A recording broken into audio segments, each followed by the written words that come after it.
오늘의 말씀은 신명기 6장 4절부터 9절 말씀까지입니다. 신명기 6장 4절부터 9절 말씀까지입니다.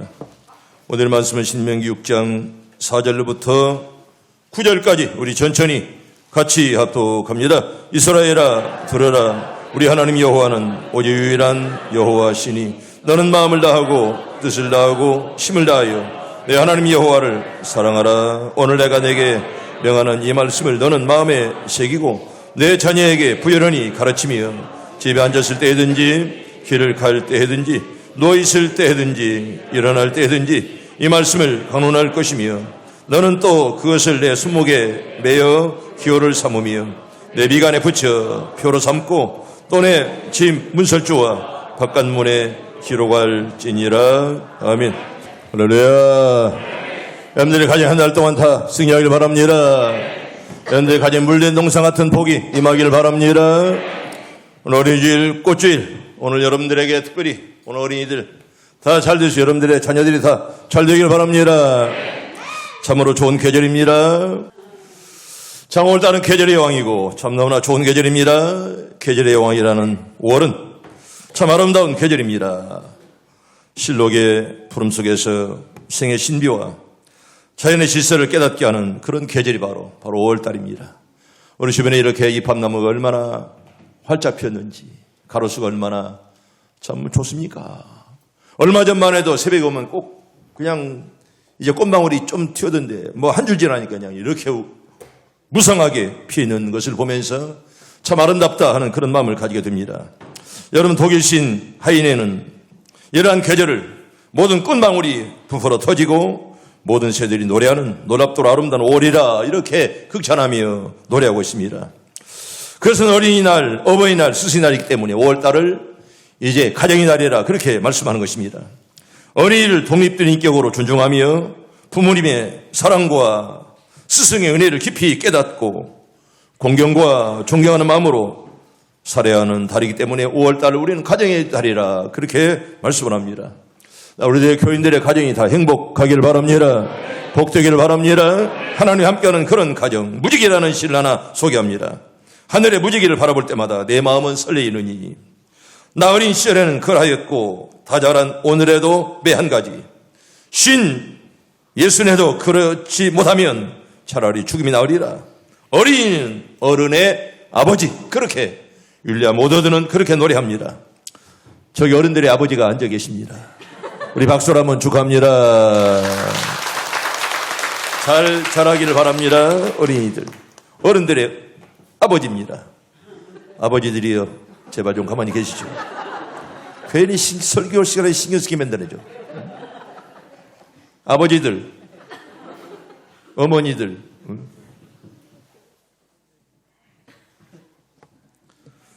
이런 말이 있습니다. 18세기는 민중을 발견한 시기요, 19세기는 여자를 발견한 세기요, 20세기는 어린이를 발견한 세기라, 이런 말이 있습니다.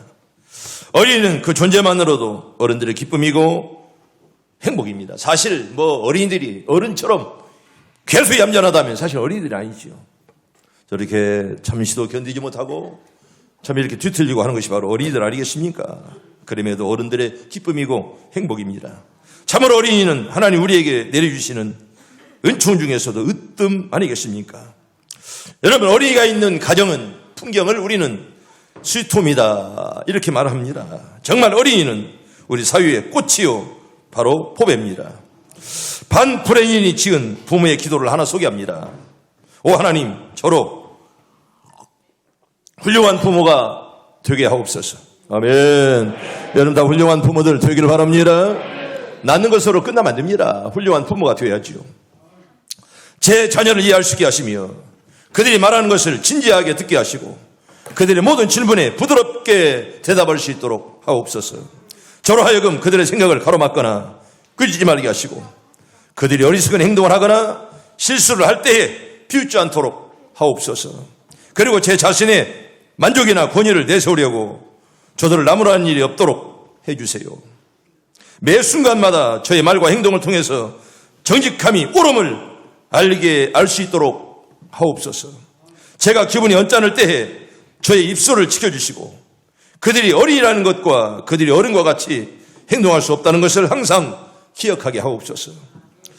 스스로 결정을 낼 때까지 참을성을 우리에게 허락하시고 그들 스스로가 옳고 그름을 판단할 수 있도록 하나님이여 인도하옵소서. 저를 정직하고 바르며 친절한 부모가 되게 하시고 그들에게 존경을 받고 본이 되는 부모가 되게 해 주시옵소서. 우리보다 존경받는 부모들 되기를 바랍니다. 정말 존경받는 그런 부모, 자녀에 대한 지극한 사랑을 담고 있는 그런 기도라 생각이 되어집니다. 어린이는 5월의 꽃입니다. 오늘 특별히 소파 방정환 선생님이 어린이주의를 만드는 지 100년이 되는 그런 해라고 합니다. 원래는 5월 1일, 오늘이 어린이날인데 바로 해가 바뀌면서 5월 5일로 이렇게 어린이날이 바뀌었다고 합니다. 우리 한국교회는, 전 세계교회는 오늘을 어린이주일로 이렇게 다 지키고 있습니다. 때문에 여러분 자녀를 시조하게 하지 말아야 됩니다. 여러분 자녀를 시조하게 하지 말라. 성경 이렇게 말합니다. 우리 성경 볼까요? 마태복음 18장 6절 봅니다. 주님은 이렇게 말씀하십니다. 천천히 봅니다. 시작. 누구든지 나를 믿는 이 작은 자 중 하나를 시조하게 하면 차라리 연자맷돌이 그 목에 달려서 깊은 바다에 빠뜨려지는 것이 나으니라. 아멘. 여러분 이것은 어린아이를 시조케 하는 일이 얼마나 무서운 결과를 가져오는가를 우리에게 잘 말씀하는 그런 내용의 말씀입니다. 여러분 생각해 보세요. 만일 어떤 어린이 하나를 연자맷돌에 딱 묶어서 빠뜨렸다고 그러면 여러분 얼마나 세상이 시끄러울까요? 이런 엽기적인 사건을 볼 때마다 여러분 얼마나 신문마다 대서특필하고 아마 9시 뉴스에 톱뉴스로 나올 것입니다. 아마 국민 여론이 어린아이에게 연자맷돌을 딱 묶어서 빠뜨렸다. 얼마나 난리 날 일이겠습니까? 그런데 바로 이런 어린아이를 시조케 하는 일이 정말 무서운 범죄라는 것을 성경 우리에게 잘 말씀을 합니다. 그런데 우리 행동은 어떻습니까? 어린아이를 실망하는 일이 너무 많습니다. 마음에 상처되는 일은 아무렇지도 않은 듯 부모가 아무렇게나 합니다. 그러나 예수님께서는 아이를 시조케 하는 자들 향해서 이렇게 말씀하십니다. 성경 볼까요? 우리 마태복음 18장 우리 8절과 9절 우리 천천히 봅니다. 시작. 만일 내 손이나 내 발이 너를 범죄하게 하거든 찍어내버리라. 장애인이나 다리 저는 자로 영생에 들어가는 것이 두 손과 두 발을 가지고 영원한 불에 던져지는 것보다 나으니라. 만일 내 눈이 너를 범죄하게 하거든 빼어내버리라. 한 눈으로 영생에 들어가는 것이 두 눈을 가지고 지옥불에 던져지는 것보다 나으니라. 아멘. 어린아이를 시조케 하는 것은 지옥에 떨어질 범죄라 그런 말입니다. 어린아이를 시조케 하는 것은 마치 지옥으로 밀어버리는 것과 같다 그런 말입니다. 그러므로 차라리 범죄한 시체 일부를 끊어버릴지라도 차라리 어린아이를 시조하지 말라. 그렇게 우리에게 주님께서 말씀하십니다. 그러면 어린이를 시조케 하는 것이 왜 그렇게 무서운 죄가 됩니까? 아무리 아이라 해도 쉽게 상처를 주어서는 안 된다는 것입니다. 그런데 우리의 모습이 어떻습니까? 어린아이들에게 너무 쉽게 상처를 줍니다. 애들을 무시합니다. 약속을 지키지 않습니다. 모든 것을 죄의식 없이 태어나게 부모들이 합니다. 그러면서도 아이가 조그마한 실수를 하면 야단을 칩니다. 윽박지르고요. 인격적 모독을 쉽게 가합니다. 심하면 구타까지 부모가 일삼습니다. 그래서야 아이가 옳게 자라겠습니까? 그 아이가 훌륭한 사람이 되겠습니까? 이제 지난날 아이를 대했던 우리의 모습을 조용히 반성하면서 그리고 이제 다시는 아이에게 상처 주지 않기로 꼭 결심하는 시간이 되길 바랍니다. 아이에게 상처를 주지 말고 언제나 용기를 가지고 정말 그를 위해서 기도하시고 정말 그가 잘 될 수 있도록 기도하는 여러분들이 꼭 되기를 바랍니다. 두 번째로 나쁜 습관에 앞서서 따릅니다. 좋은 교육을 시킵시다. 여러분 좋은 교육들 많이 시키기를 바랍니다. 여러분 캐서린 부스는 구세군의 어머니라 그렇게 일컬어집니다. 그는 스라에 여러분 자녀가 많은데 몇 사람 낳았을까요? 8사람의 자녀를 낳았습니다. 참 많잖아요. 그들은 모두 아버지의 사업을 이어갔습니다. 하나님 나라를 위해서 헌신한 일꾼들로 8사람이 잘 자랐습니다. 물론 캐서린 여사가 세계적으로 모든 사람들의 위대한 이유는 뭘까요? 남편에게 내조를 잘했습니다. 하지만은 이보다는 8명의 자녀 모두를 훌륭하게 키워서 하나님의 사람으로 바쳤기 때문에 캐서린 여사를 우리는 어머니라 이렇게 말씀하는 것입니다. 여러분, 요한의 어머니 수산나에게 버금가는 그런 인물입니다.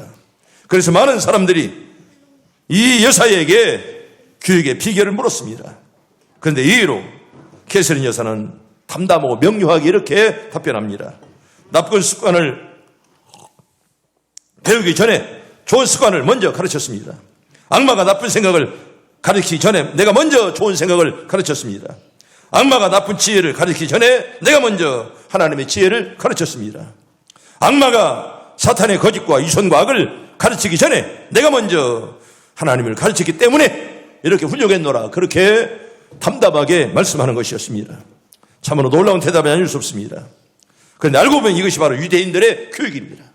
유대인들은 정말 어릴 때부터 아이들에게 말씀을 가르치고 사탄이 오기 전에 먼저 말씀을 가르쳐서 든든하게 세워져가는 그런 법이 바로 유대인들의 교육법이었습니다. 이걸 쇠마라 그렇게 말씀하는데, 먼저 성경 신명기 6장 6절과 7절 말씀은 쇠마 일부를 우리에게 이렇게 말씀합니다. 신명기 6장 6절과 7절 천천히 봅니다. 시작. 오늘 내가 내게 명하는 이 말씀을 너는 마음에 새기고 내 자녀에게 부지런히 가르치며 집에 앉았을 때든지 길을 갈 때든지 누워있을 때든지 일어날 때든지 이 말씀을 강론할 것이며. 아멘. 아멘. 말씀을 가르치는 부모들 꼭 되기를 바랍니다. 약삭 빠르게 공부만 조금 잘하게 만든다고 해서 좋은 부모가 아닙니다. 정말 그들에게 말씀을 가르치고 정직함을 가르치고 무엇이 옳은가 그런가를 가르치는 그런 부모가 되어야지. 우선 조금 대학 잘 들어갔다고 해서 너무 우쭐하거나 너무 잘난 잘 필요 하나도 없습니다. 유대인들은 어릴 때부터 말씀을 가르치고 항상 정말 6살만 되면 언제나 기도해주고 말입니다. 말씀에 따라서 유대인들은 자녀를 양육했습니다. 여러분 지금 보세요. 유대인들이 여러분 세계를 지배하는 우수한 민족으로 바뀌었다는 거 아니겠습니까? 유대인들의 어린 양육법을 보면 이렇습니다. 어린이가 어느 정도 자라면 나를 잡아 부모가 아이를 이른 새벽에 깨웁니다. 부지런함을 깨우치기 위해 해가 떠오르기 전에 아이를 깨운다는 것입니다. 그 다음에 아이를 깨끗하게 목욕을 잘 시킵니다. 그리고 제일 좋은 옷으로 갈아입힙니다. 그리고 음식을 맛있게 먹입니다. 그리고 나면 아버지가 아이의 손을 이끌고 시나고교 회당, 지금으로 말하면 성전으로 아이를 데리고 갑니다. 회당 벽에 십계명이 기록되어 있는데요, 아버지는 자기 아이를 십계명 앞으로 데리고 와서 정말 십계명을 보면서 하나하나 깨우쳐 줍니다. 그리고 나서 그 십계명을 처음부터 끝까지 한 자도 빼지 않고 또박또박 어린 아이에게 읽어줍니다. 그것을 끝이 아닙니다. 그런 다음에 아이의 손을 이끌고 랍비, 선생님이 기다리고 있는 집으로 갑니다. 그러면 선생님 랍비는 일찍부터 아이를 기다립니다. 그리고 아이가 오면 할 수 있는 최대한의 표현을 다 써서 그 아이를 환영해 줍니다. 어린아이의 머리를 쓰다듬어 줍니다. 그 어린아이를 품에 안아줍니다.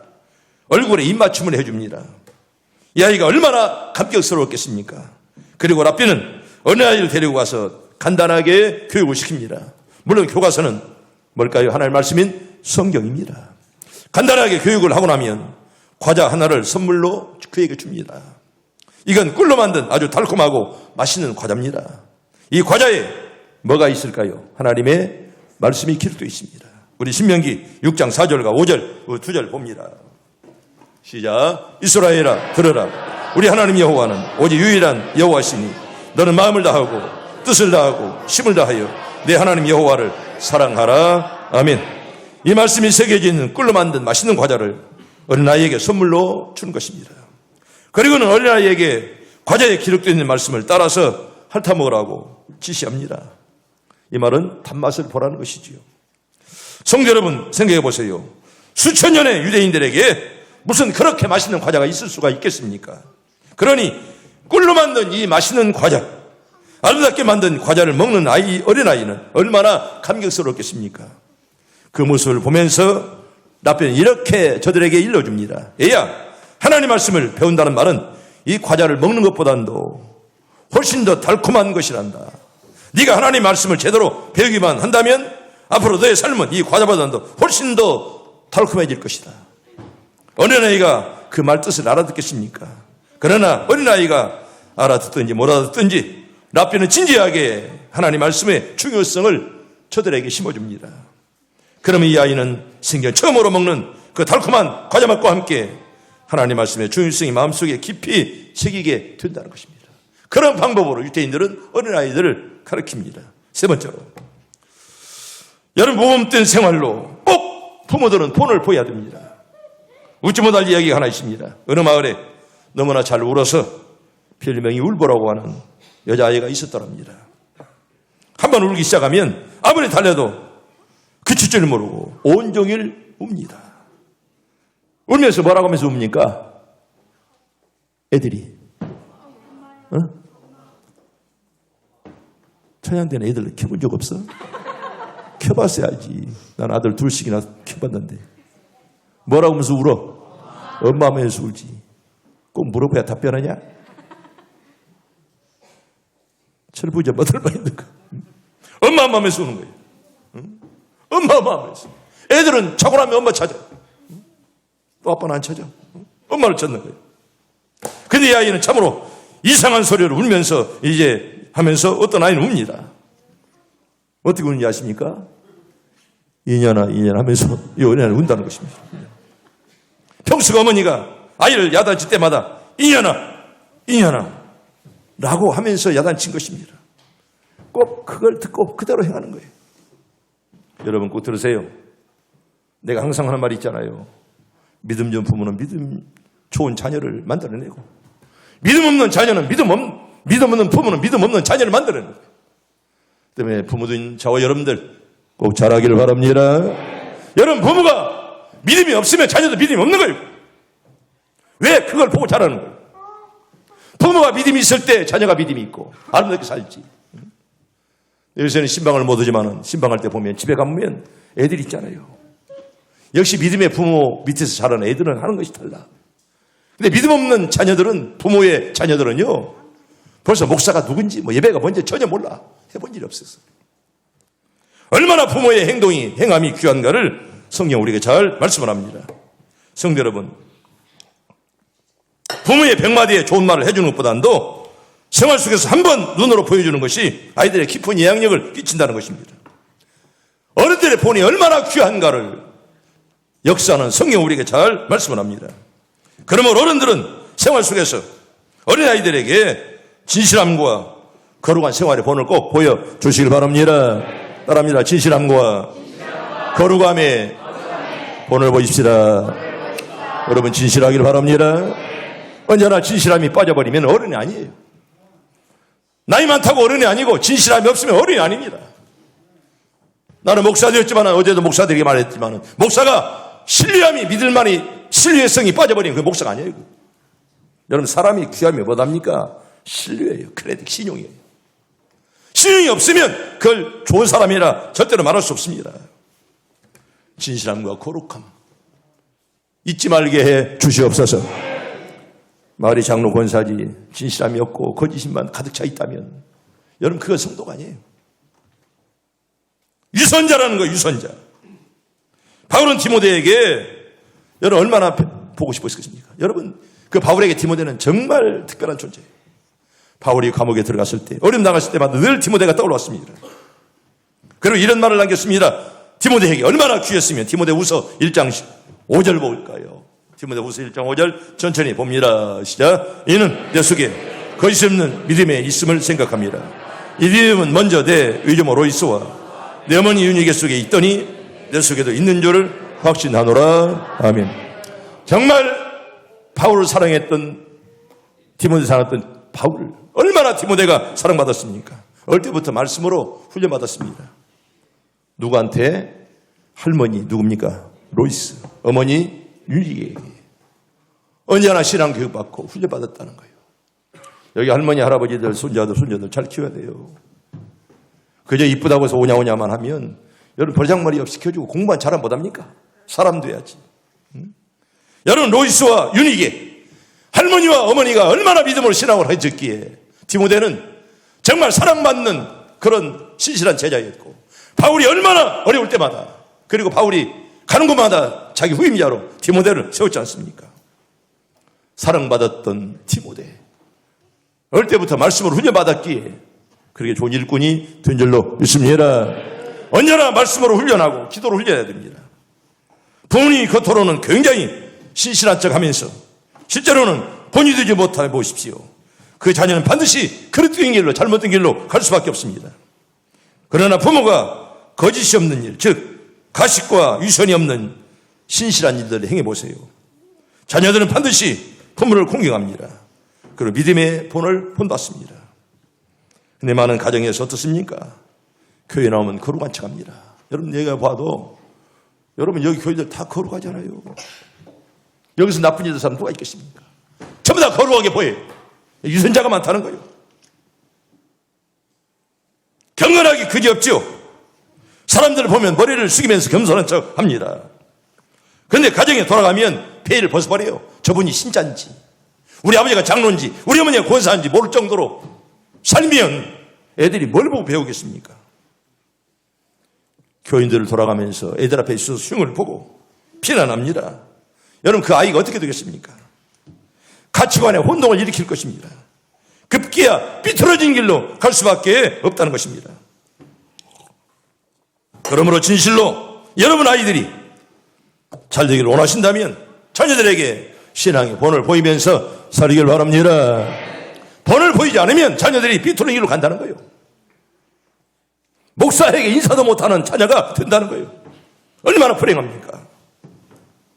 여러분들 자녀들이 나는 다 잘 되기를 축복합니다. 네 번째로 사랑의 채찍으로 훈계해야 됩니다. 여러분, 채찍을 아끼면 자식이 많은 거예요. 어린이들이 잘할 때는 잊지 말고 칭찬해 줘야 되고, 법을 어기거나 하나님의 규례를 어기면 고통이 있음을 알고 깨닫도록 채찍을 가야 됩니다. 잘못한 것을 뻔히 보면서도 내버려 두고 묵인 한다면 끝내 타락된 길로 갈 수밖에 없다는 것입니다. 여러분, 요네슬리의 어머니 수산나는 이렇게 말했습니다. 자녀들의 고집을 즉시 꺾어버리라. 이걸 빨리 꺾을수록 더욱 좋다. 자녀들에게 지나치게 친절하고 그들을 제멋대로 하게 내버려 두는 부모는 사실상 잔인하다. 그렇게 말했습니다. 요새 자녀가 한둘만 낳잖아요. 그저 자녀들에게 오냐오냐 하면서 버리장머리를 가르치지 아니하고 말씀을 가르치지 않고 그대로 내버려 두면 끝내 여러분 하나님을 배반하고 부모를 배반하는 그런 자녀가 된다는 것입니다. 그러므로 성도 여러분, 어린아이들이 하나님의 법이나 하나님의 규칙을 어겼을 때 채찍을 가해서라도 그게 잘못된 것임을 깨우쳐주고 바른 길로 이끌어야 됩니다. 한 가지 물어봅니다. 마음으로만 대답하면 되겠습니다. 어른이 약합니까? 어린이가 약합니까? 당연히 어린이 약합니다. 어른이 약합니다. 어린이는 악하지 않습니다.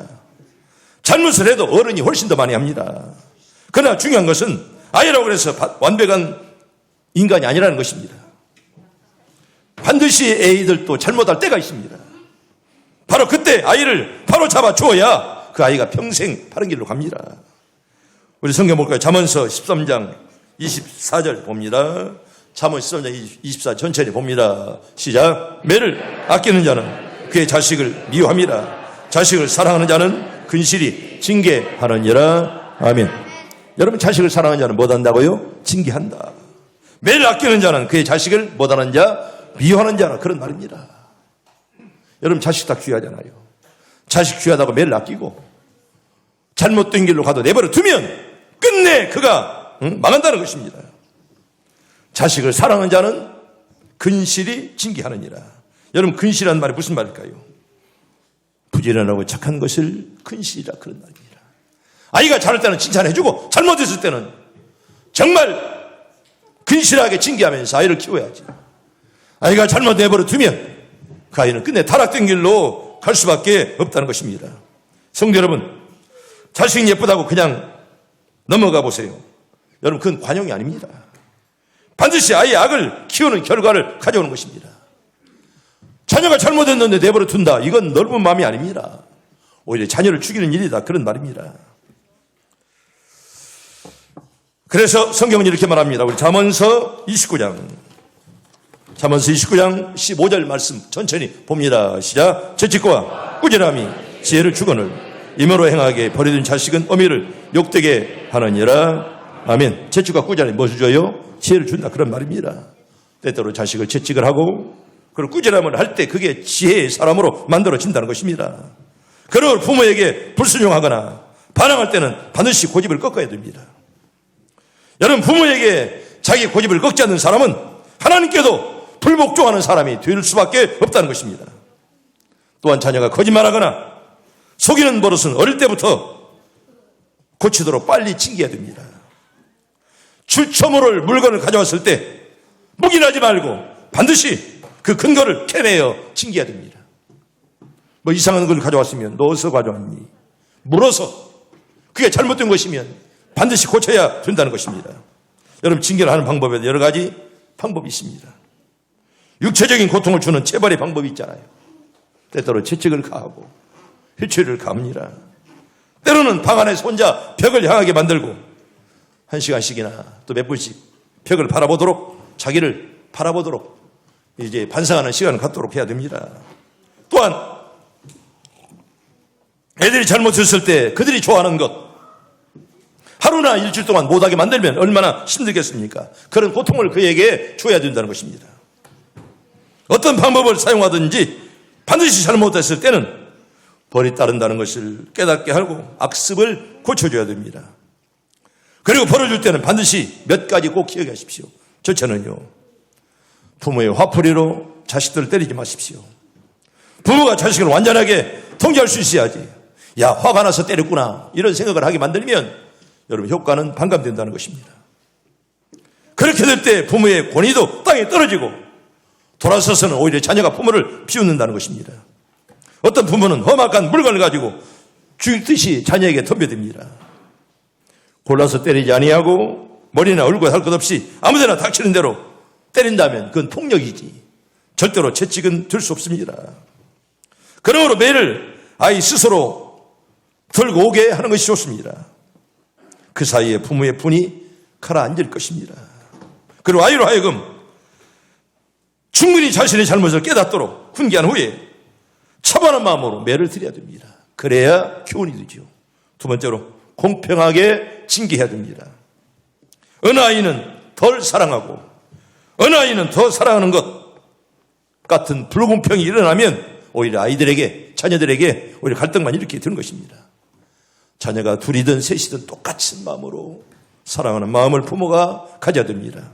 세 번째로, 여러분, 징계받는 이유를 납득할 수 있도록 분명하게 자녀들에게 설명해 줘야 됩니다. 이유 없이 고통만 주면 오히려 무의미하고 반항심만 길러주는 것입니다. 그러나 충분히 설명해 주면 아이도 불만이 없어집니다. 자기의 잘못을 인정하고 고치게 되는 것이죠. 그런 고침의 역사가 자녀들에게 꼭 있길 바랍니다. 네 번째로, 부모가 공동으로 책임을 지고 의논해서 자녀에게 벌을 줘야 됩니다. 아버지는 때리는데 어머니가 역성을 든다든지, 어머니는 때리는데 아버지가 어머니를 나무라는 것은 다 좋지 않는 방법입니다. 자녀를 교육할 때는 부모가 서로 상의해서 공동으로 책임을 지고 아이를 공평하게 가르쳐야 됩니다. 다섯 번째로, 매를 들 때 욕구불만을 털어놓지 말고 어떤 마음으로? 기도하는 마음으로 꼭 해야 됩니다. 존 웨슬리는 필요 없이 때리기만 하지 말라. 매를 줄 때는 하나님께 그것을 축복하시도록 기도하라. 그렇지 않으면 부모 자신의 심령에 해를 입고 자녀에게 유익이 없다. 그렇게 말씀을 합니다. 여러분, 때때로 아이를 책망할 때는 늘 기도하면서 내 욕구불만을 털어놓지 말고 기도하면서 하나님이 내 아이를 감동할 수 있도록 기도하면서 아이를 잘 믿음으로 다스리기를 바랍니다. 여섯 번째로, 여러분, 아이를 징계할 때는 시작과 끝이 있어야죠. 시작만 있는데 끝이 없다. 또 시작한다. 이건 잘못된 것입니다. 한번 벌을 주면 그것을 용서해 주고 무엇이 나야 돼? 끝이 나야 돼요. 한번 지난 일을 두고두고 말하든지 되풀이하면 안 되는 것입니다. 한번 용서했으면 끝나야지. 또 일주일 있다가 또 끄집어내고 또 끄집어내고 하면 여러분, 그게 교훈이 될 수가 없다는 것입니다. 보세요. 하나님도 우리가 회개하면 빽빽한 구름이 사라짐처럼 아침 안개가 사라짐 같이 우리의 죄를 도말하시고 기억도 안 하신다. 그렇게 말씀을 했습니다. 한번 용서했으면 끝나야지. 또 이틀 있다가 또 그것이 또 끄집어내고 하면 절대로 교훈이 될 수가 없다는 것입니다. 성도 여러분, 나는 여러분들의 자녀들이 다 잘 되기를 바랍니다. 여러분의 자녀들이 다 복받기를 바랍니다. 아멘 한 사람 믿음대로 들 줄로 믿습니다. 자신이 복받기를 싫어하는 사람은 아멘 안 해도 돼. 네 믿음대로 들 거야. 여러분 자식들이 복받아야 가정이 희망이 있고 소망이 있고 그런 가정이 하나님 기뻐하는 가정인 줄로 믿습니다. 그런 복들 다 받기를 바랍니다.